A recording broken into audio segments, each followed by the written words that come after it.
I can reassure the members of the committee that our banking system is sound and that Americans can feel confident that their deposits will be there when they need them. Not at all. In fact, that comment is as accurate as her earlier comments that inflation was transitory, or the comments back in the days of leading up to the 2008 financial crisis, when her and everybody else at the Fed was saying that not to worry about subprime because it was contained.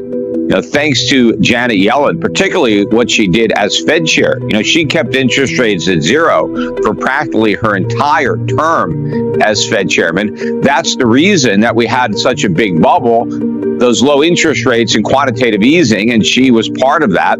That's why all these banks are loaded up with now underwater long-term treasuries and mortgage-backed securities. So the banking system is a house of cards. It couldn't be less sound, and partially Janet Yellen is to blame for the current state of affairs. Peter, we're really grateful for your analysis because you often give us a lot more background and context. When it comes to the nearly 0.5% decrease in the CPI, what does that actually tell you about the state of the economy? Well, as I said, the economy is literally a house of cards. I mean, it's imploding, but inflation is going to get much worse because the Fed has already returned to quantitative easing. Whether they admit it or not, the way they are bailing out all the banks is by printing new money and adding it into the economy and taking on mortgages and government debt onto their already bloated balance sheet. So the Fed's balance sheet is going to go up, the money supply is going to go up, and that means consumer prices are going to go way up. And in fact, when President Biden is trying to tell everybody that they're not going to have to pay the costs of the bank bailout, he's lying. They're going to pay the cost through higher prices. And when he says that everybody's bank account is now safe, it's not. It's in more danger than ever before because your bank account is going to be eroded in value due to inflation. So even if your bank doesn't fail and you don't lose your money is going to lose its value. Well, first of all, the reason that the bank failed was because of the artificially low interest rate and QE environment that the bank operated in for a decade. It was the Federal Reserve that created all these distortions by its artificial suppression of interest rates, and it caused financial institutions to take incredible risk in order to get a return. And also, the U.S. government, through banking regulations, actually encouraged these banks through favorable accounting to load up on treasuries and mortgages because they didn't take a haircut on those assets like they would for other assets, nor were they required to mark them to market. So as they were losing value, they pretended they had no losses. And so this whole thing was a byproduct of bad monetary and fiscal policy. Cryptocurrency actually got started in response to the 2008 financial crisis and the fear that all the money printing would lead to inflation, which of course it has, and it's only getting started. But I think the people who turn to Bitcoin and other cryptos as an alternative to fiat currencies or as a store of value or inflation hedge, they were mistaken. They got suckered into a bubble. They bought into fool's gold.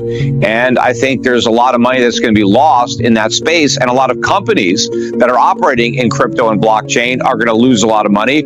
Unfortunately for Silicon Valley Bank, they were banking a lot of those companies. And so that was also another problem that they encountered. And other banks that have made loans to crypto-related companies and other tech companies for that matter, these loans are going to go bad because these companies have no profits. In fact, they have huge losses.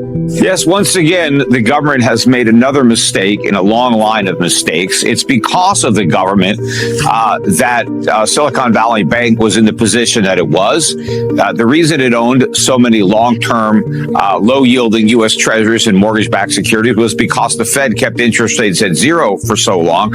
And the reason that it chose those assets was because bank regulators kind of push banks into treasuries and mortgage-backed securities because they give them favorable accounting treatment. They don't have to take any haircuts. They don't have to mark them to market. So the government created the problem, and now they're creating a bigger problem with the bailout because this is going to cost Americans a lot of money, not because their taxes are going to be raised, but because the Federal Reserve is financing this massive bailout by creating even more inflation. So Americans are going to pay for this at the supermarket, at the gas station. They're Their cost of living is going to go way up. If you thought inflation was bad last year, it's about to get a whole lot worse. Well, what you want to have is companies that do well in an inflationary time period with rising rates. We're going to be in that for the balance of this decade and maybe longer. So you want to have companies that have real earnings right now, not in the distant future, that pay good dividends, and importantly, that sell products and services that consumers need to buy.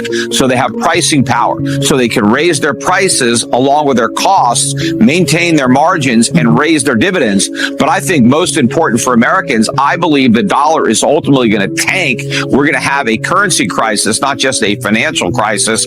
And so you'll have a much better hedge against inflation if your income streams are coming from abroad because they're being paid to you in foreign currencies. And when you translate them back into weakening U.S. dollars, that means even higher dividends, and that will help offset the rising cost of living that you're going to be experiencing here in the United States as a result of past, current, and future excessive Fed money printing. Well, unfortunately, it's going to get red hot. You know, what's happening right now in the banking system is a direct consequence of bad monetary and fiscal policy. The government and the Federal Reserve caused the 2008 financial crisis. They have caused this 2023 greater financial crisis. Thanks to the government, the entire U.S. banking system is a house of cards. The majority of U.S. banks are insolvent, and because they're all going to get bailed out, and the U.S. government, every bank account is going to be eviscerated by inflation. The Fed is going to print trillions of dollars to bail out the banks and the government,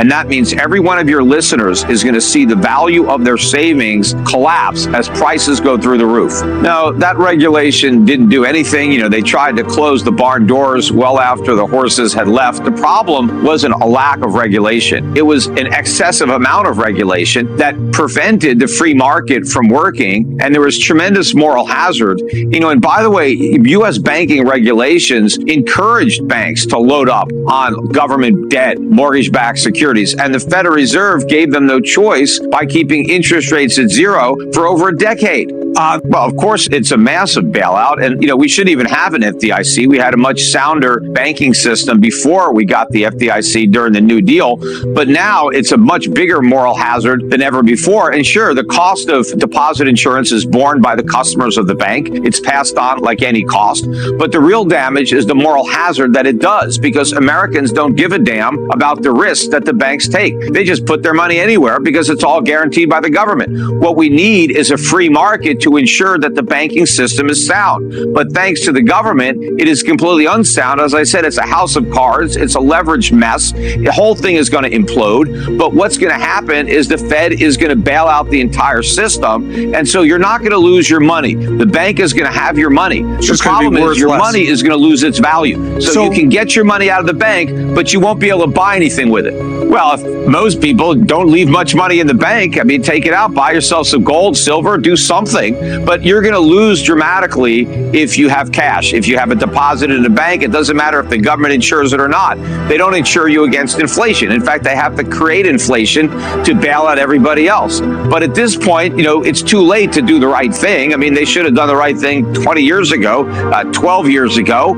I don't see any precedent in the U.S. government doing the right thing. Every time they get a chance, they do the wrong thing, and that includes the Federal Reserve. So you've got to protect yourself from this incompetence. I mean, the majority of Americans, as I said, are going to get wiped out by inflation. Now, the government is going to try to blame inflation on the private sector, on the greedy businessmen who are jacking up their prices, or they try blaming it on Putin. But the sole source of all inflation is the U.S. government. It's the government that spends the money and the Federal Reserve that prints it. These massive deficits that we have under Biden, but we had them under Trump, we had them under Obama.